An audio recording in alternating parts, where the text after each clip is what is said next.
it. He goes right into the drink, and look at this. McCluggage takes the lead. Reyes jumps back into the tray and comes right back at him. Reyes. Oh, and now Reyes falls. Oh, man, he's just making too many mistakes in one spot. Now Chris is trying to check out of this thing. I thought Chris had it, and then Nicholas made the pass again. Reyes had it all nice and easy out front when he wasn't being challenged, but watch this. He subs it right here, gets going again, but McCluggage comes barnstorming up the inside, takes the lead, and then Reyes starts to overreact and bobbles again.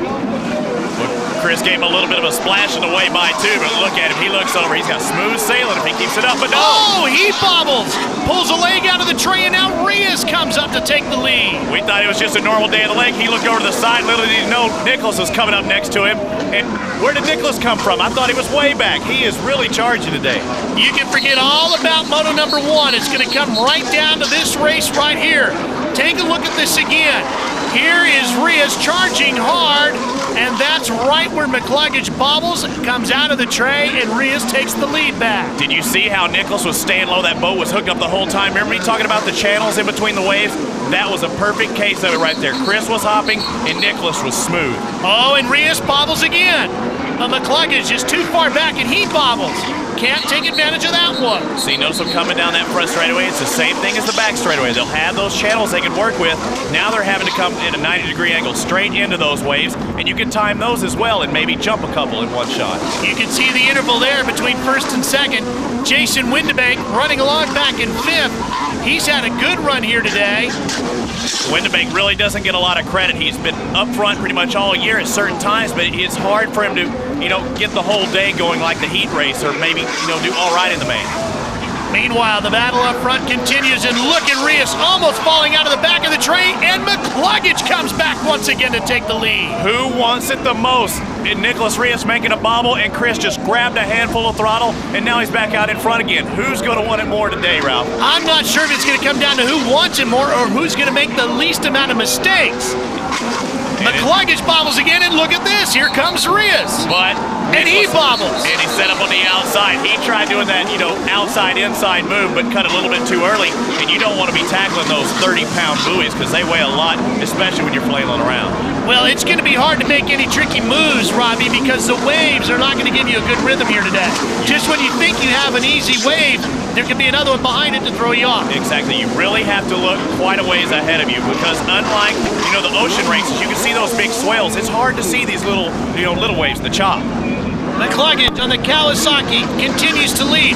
There's Reyes at the top of your screen. But look at him flailing around in the tray, Robbie. He wanted to take that outside and go down that back straightaway. He wanted the smooth water, get out of Chris's spray, everything. But when you're making bobbles and you're going outside, you really got to make up a lot of distance. Now they have the option of the split here, but Reyes follows the same line as McCluggage. Nicky obviously thinks that that's going to be the quicker line. He's just going to follow the leader for just a moment, but try and make the pass, maybe on the front straightaway. The white flag is out. This is it, the final lap for the World Championship. Whoever gets back to the line first, Robbie, is going to be the world champion because of the way they finished in moto number one. That one really almost doesn't count now. He who wins this last lap, and McCluggage bobbles. But now, still, we have one lap rider between McCluggage and Reyes, so that's the determining factor. Nicholas has to get by that lap rider first before he even has to worry about McCluggage. Do you think McCluggage has enough of a lead right now?